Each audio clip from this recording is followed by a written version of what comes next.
je vais pouvoir aller prendre mon petit déjeuner en bas normalement. Voilà, il y a un peu de brume, c'est joli. Normalement, il devrait pas trop pleuvoir aujourd'hui, voire peut-être faire un petit peu de pluie, mais pas trop quoi. Bon, allez, on va y aller. Bon, bah il est 8h30, voire 8h37, et en fait, c'est pas ouvert le bistrot. Il dit qu'il ouvrait à 8h30, donc c'est un petit peu pour ça que je descendais à 8h30. Mais là, il n'est pas ouvert. Bon, allez, on va voir ça. Bon, il est 9h17 et je laisse Agostino dans son petit bar. J'ai bu un petit café et voilà, je prends la route. Il est 9h17 quand même, hein. Mais il pleut pas, donc c'est déjà ça. C'est même assez joli, je vais vous montrer ces jolis petits nuages.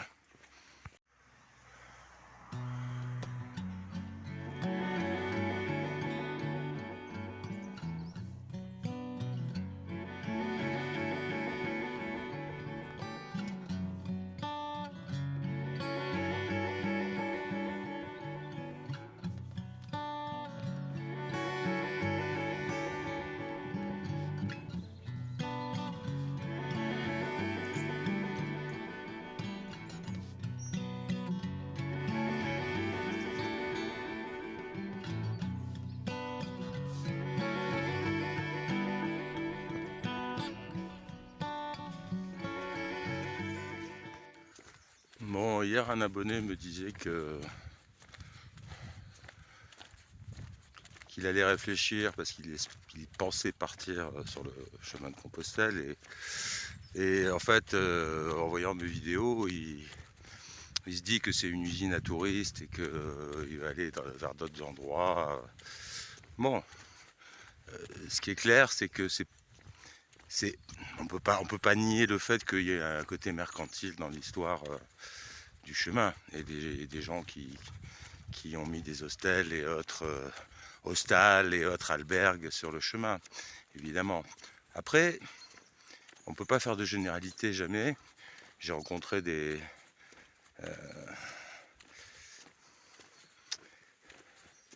gens comme Juan à Léon qui tient à l'hôtel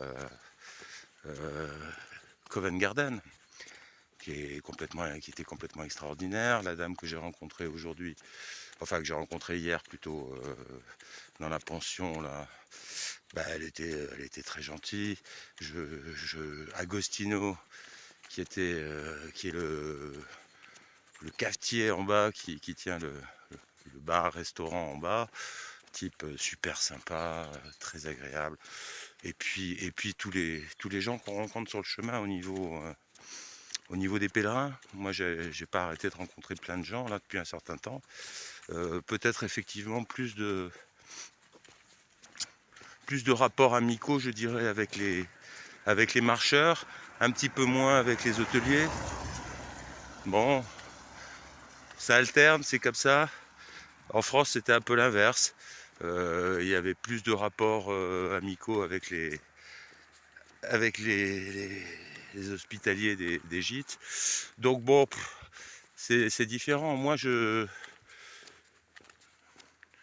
j'aime ce voyage, on va dire. Maintenant, j'en ai un petit peu marre parce que je suis arrivé un peu presque au bout, on va dire, et que c'est effectivement le plus dur, que j'ai eu un petit souci avec mon pied droit. Voilà, des trucs qui font que bon, bah, c'est un peu moins fun, mais malgré tout, j'ai quand même beaucoup apprécié ce voyage et je continue à l'apprécier. Donc voilà, on va. Alors, est-ce que c'est vraiment une usine et est-ce que vraiment il y a plein de moments sympas, il y a plein de moments magiques qu'on ne trouvera certainement pas sur un autre chemin, je pense, parce qu'un chemin de randonnée, un GR quelconque, bah, c'est des promeneurs avec des. Et là, il y a quand même une ambiance qui est quand même particulière sur ce chemin, c'est aussi les rapports qu'il y a entre marcheurs et je dirais marcheurs au long cours, hein, qui ont marché déjà plusieurs centaines, voire plusieurs milles. Voilà, là je vais me pousser un peu parce que je suis un peu au milieu. Voilà. Voilà, bon, moi j'ai aimé. On peut pas faire de généralité. Et puis en fait, c'est l'expérience de chacun aussi. Chacun va avoir son propre karma avec ses aventures, ses mésaventures. C'est comme ça. Bon, allez, on descend vers la ville.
Petite biche là qui m'ouvre le passage, qui me montre le chemin. Elles sont vraiment pas sauvages du tout, hein, parce que là je marche, je fais forcément un peu de bruit, en plus je parle. Bon.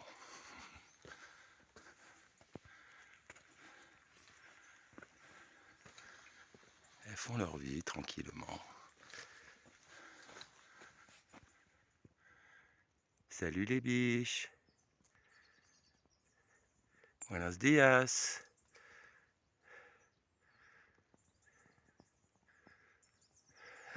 Bon, c'était cool ces petites biches qui passaient sur le chemin. C'est sympa.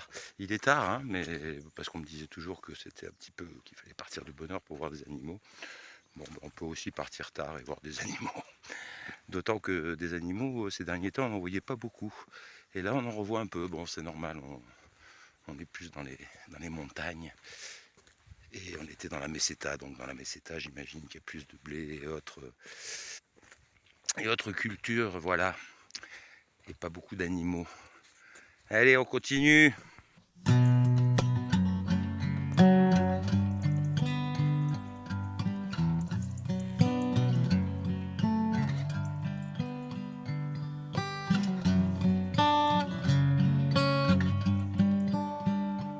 Bon, et quand tu vois le sol, la nature du sol et le dénivelé, tu te dis que tu as bien fait de ne pas partir la veille par le chemin, parce que à mon avis ça doit être assez chaud quand même. Voilà. Bon, ben on continue donc.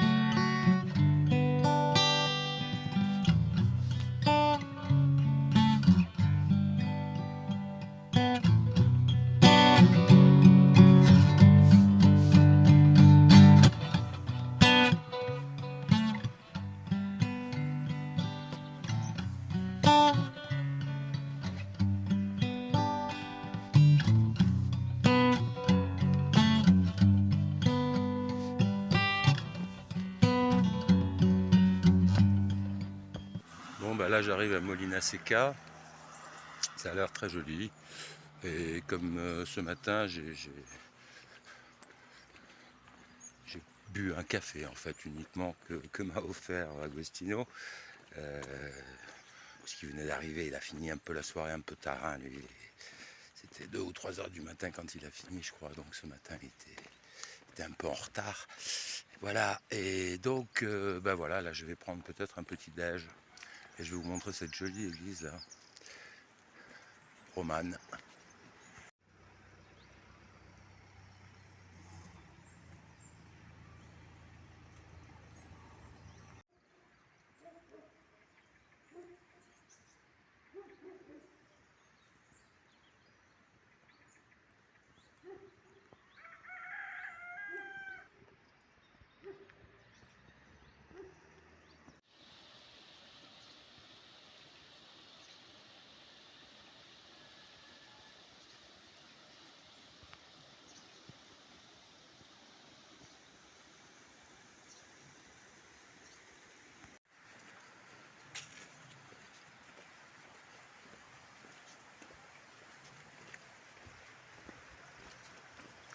Bon, c'est joli Molina Seca, c'est sûrement pour ça que tout le monde vient ici. Effectivement, ça a l'air d'être équipé pour l'accueil pèlerin. Bon, encore que là, je vois que peut-être pas grand-chose d'ouvert là, à cette heure-ci.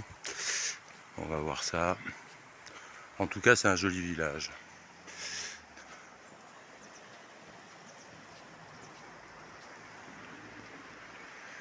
Allez, à la recherche du petit-déj. Ça sent le petit-déj. Là, je vois une petite lumière rouge allumée. Est-ce que ça signifie que c'est ouvert? En d'autres époques, la lumière rouge indiquait autre chose. Mais là, ouais, ça m'a l'air d'être... Oh oui, oui, il y a plein de choses. Il y a plein de choses. Molina Seca, c'est coolos. Allez, je vous laisse, je vais manger. Bon, vous allez penser que c'est un peu tôt pour la cervesse, mais en fait j'ai pris un petit bocadillo aussi. Voilà, donc c'est pas si tôt que ça, et puis 10h30 voire 11h. Donc voilà, je ne justifie pas, j'explique. Bon, là il se passe plein de trucs. En fait, tout à l'heure je n'ai pas filmé malheureusement l'arrivée des personnes qu'on voit au fond là-bas, qui sont des personnes qui font le chemin, mais qui le font en mobilette. En mobilette des années 60-70, c'est assez étonnant. J'ai vu l'arrivée et j'ai pas eu malheureusement le réflexe de filmer, mon téléphone était un peu loin. Il était dans ma poche, mais voilà, j'étais tellement étonné que j'ai été surpris. Et là maintenant il y a le patron du café où je suis venu prendre mon bocadillo et ma petite bière, qui est en train de me faire un bracelet. Voilà, donc c'est assez étonnant et il me dit je veux te faire un bracelet. Enfin voilà, c'est trop cool ici en fait.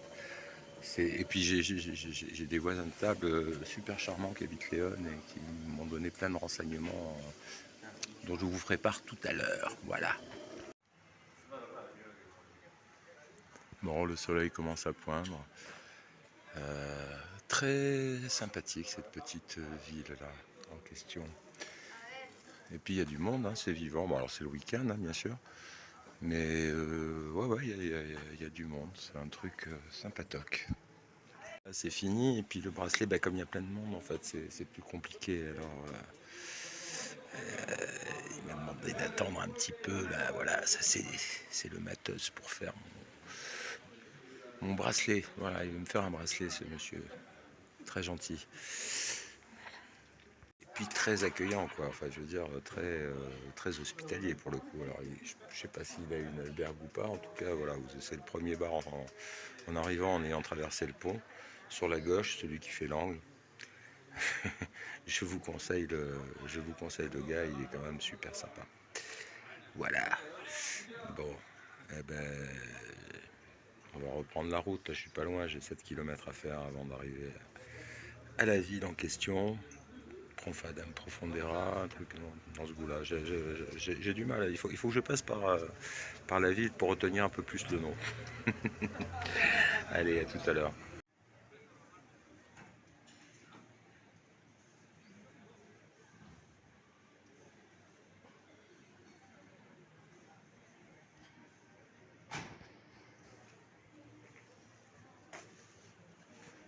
ça c'est mon deuxième café. Et puis de temps en temps on a le droit d'avoir un peu de soleil, c'est bien. Et puis comme je suis pas très pressé, José il m'offre un café, il me dit attends, je vais te faire ton bracelet. Donc effectivement je suis pas très pressé parce que je suis à 7 km et quelques de là où je vais, et donc voilà, je peux attendre ici ou ailleurs, c'est pas un vrai problème, je suis pas pressé, c'est sympa. Voilà, bon quand je décolle, vous le saurez.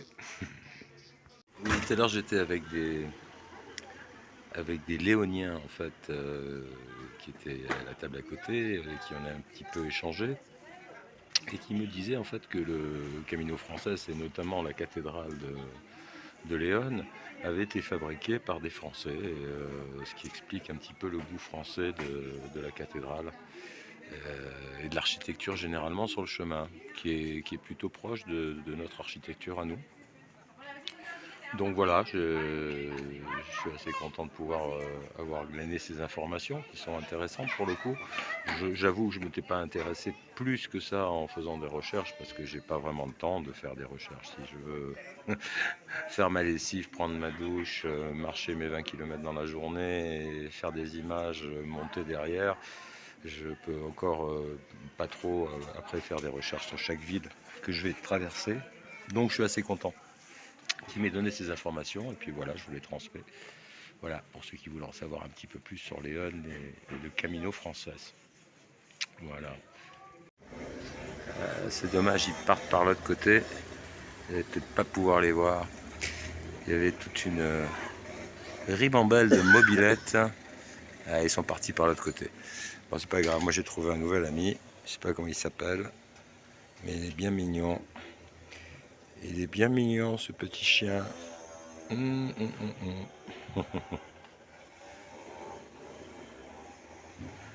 Et José, il est en train de faire mon bracelet.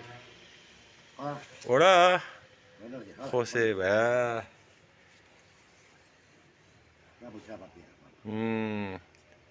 Very kind man, you know. He's a very, very kind man. If you come then... Esta profondera, eh? Taverna de Signor Pepe, si. Eh oui, c'est ça. Il faut venir le voir parce que c'est un garçon charmant. Et il fait en plus des magnifiques bracelets. Regardez ça. Superbe. Muchas gracias, José. Muchas gracias. Bon, ben voilà. José, il m'a fait mon petit bracelet. Ça, c'est le petit chien de José, qui est tout mignon, tout gentil, et qui me monte toujours sur les genoux pour se faire caresser. Et il me met un peu les pattes un peu mouillées aussi sur le pantalon. Bon, je vous remontre. Alors, c'est la taberna del Señor Pepe, Molina Seca. Voilà. Allez, on va reprendre le sac et on va y aller. Bon, ben encore un moment un peu magique, quoi, hein, avec ce José extraordinaire. Là, c'était... Bon, compte tenu du niveau de mon espagnol, on n'a pas pu échanger énormément, mais ça se passait plus au niveau du cœur qu'au niveau des mots. Et franchement, ouais, j'ai eu droit à un moment de sympathie et d'accueil assez extraordinaire là, avec José. Je l'avoue. Bon, enfin voilà, ça continue. Hein. Le chemin, il est toujours aussi magique finalement. Allez, on continue.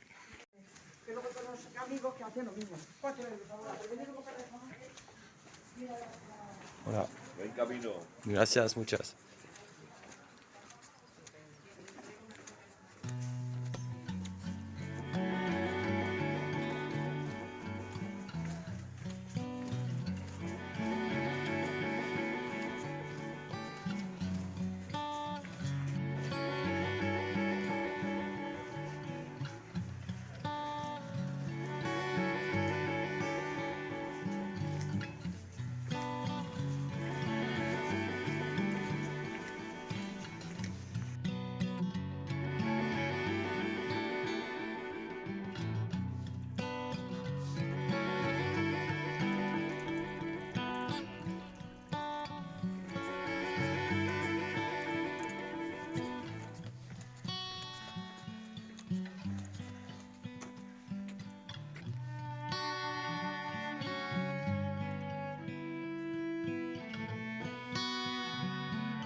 Bon, ben, il y a l'ami José qui vient de passer avec sa voiture et son petit chien et qui vient de me saluer encore une fois. Et c'était vraiment un plaisir de rencontrer ce garçon-là, voilà. Bon, là-bas derrière, par contre, ça bosse, hein, parce que ils nous ont promis de la flotte toute la semaine, donc il faudrait pas qu'ils lâchent l'affaire. Donc voilà, ils sont à bloc depuis ce matin derrière les nuages. Voilà, allez, c'était juste pour vous montrer quoi.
Bon, bah, comme d'hab, maintenant le jeu ça va être de trouver l'albergue. Ouais, on va faire une petite albergue, je pense. On va un peu revoir un petit peu du monde sur le chemin, les nouveaux. Parce que moi j'ai pris un peu de retard là. Mais bon, point de retard il n'est quand on n'a pas de date avec une échéance. Voilà, c'est mon cas. J'en profite. Allez, on va voir ça.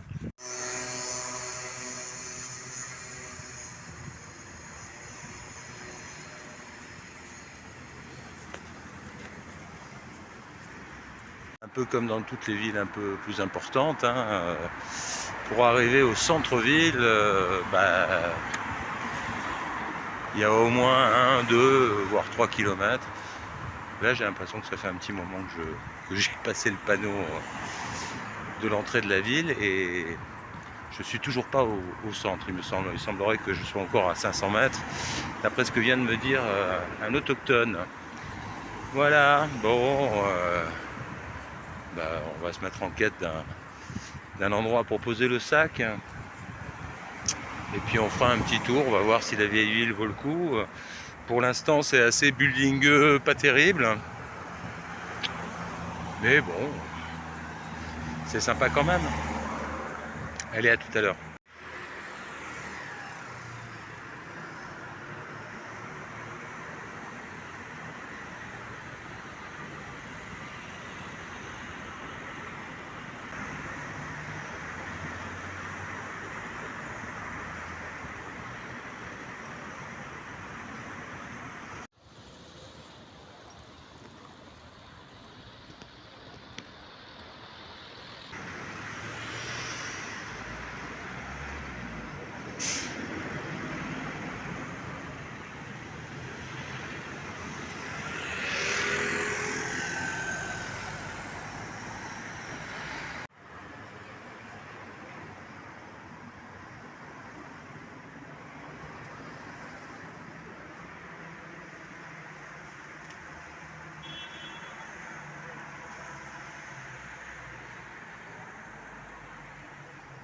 Vous aurez pu remarquer qu'avec encore cette nouvelle fresque, avec des distances, on se retrouve avec une distance de 250 km, 253, alors qu'en fait il y a 20 km, non pas 20, 15 km d'ici, il y avait marqué 220. Donc voilà, on ne saura jamais exactement la distance exacte, c'est toujours très aléatoire. En gros, c'est autour de 200 bornes, quoi, mais on ne sait pas. Est-ce qu'on arrive un jour, à moins qu'à chaque fois qu'on se rapproche, on s'éloigne? Je ne sais pas. Bon, là je visite un peu, je vous fais visiter. On va essayer de trouver une albergue. Bon, et là c'est une voiture de Hollandais en fait qui vient de me déposer à l'albergue parce que j'étais en train de m'éloigner. En fait je sortais de la ville, je suivais le chemin et j'avais passé le centre-ville, donc elle m'a demandé où j'allais et ils m'ont dit bah on va juste à côté et ils m'ont ramené jusque là. Donc il semblerait que l'albergue soit ici, le centre-ville est par là-bas, il paraît qu'il y a un joli château, on va voir ça tout à l'heure. Maintenant il faut juste que je trouve l'entrée de l'albergue. Bon ben là il y a une petite chapelle et puis l'albergue se trouve derrière moi là. Voilà, c'est assez grand, c'est pas très loin du centre-ville. Bon là il y a une espèce de totem assez étonnant en bronze à première vue. Bon on va aller faire un petit tour en ville, allez c'est parti.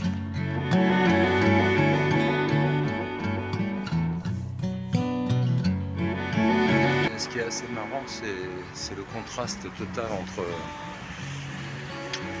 entre les gens que je rencontrais en fait un petit peu plus haut dans la montagne, comme Juan, comme Agostino, comme la dame qui tenait la pension, et que j'arrive là ici et je vais à l'albergue municipale donc et je tombe sur deux espèces d'ostrogos un peu mal léchés. Il faut commencer à leur parler presque un peu sévèrement pour qu'ils redescendent dans les tours.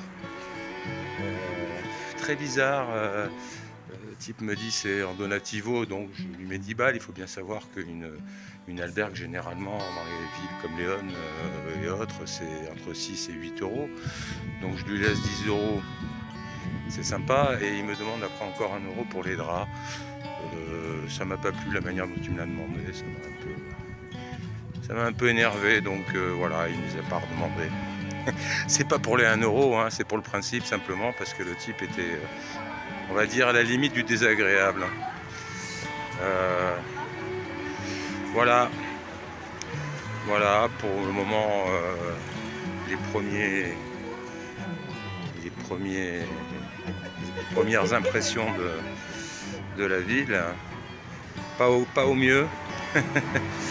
et j'espère que ça va être plus sympa parce que là c'était un peu décevant avec toute ces bonnes vibes que j'avais reçues dans la matinée, y compris le couple enfin de la dame hollandaise et du monsieur, si j'ai bien compris, qui était espagnol. Voilà, bon, c'est pas grave, ça fait partie du chemin aussi, hein, tout le monde peut pas être sympa, c'est un peu comme le ciel, hein, enfin lui il est toujours un peu pourri, hein.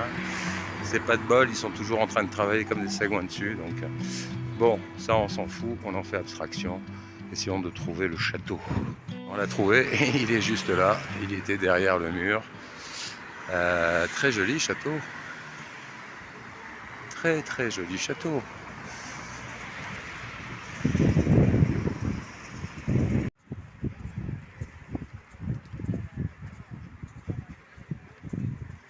Il semblerait que ce soit fermé. Ça fait rien, c'est quand même très joli.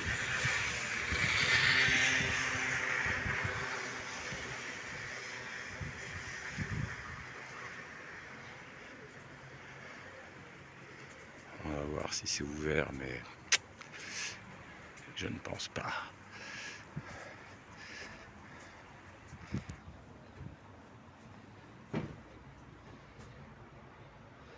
De 16h à 19h. Ouais, non, là c'est fermé. C'est fermé pour le moment, c'est pas les bons horaires. Bon. Ah, je vous mens pas. Hein. Je vous mens pas. Sinon, le point de vue est joli.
Bon, bah là, je suis dans un petit restaurant pizzeria qui est à côté de l'hôtel de ville, là, qu'on a vu, un joli bâtiment du 15e.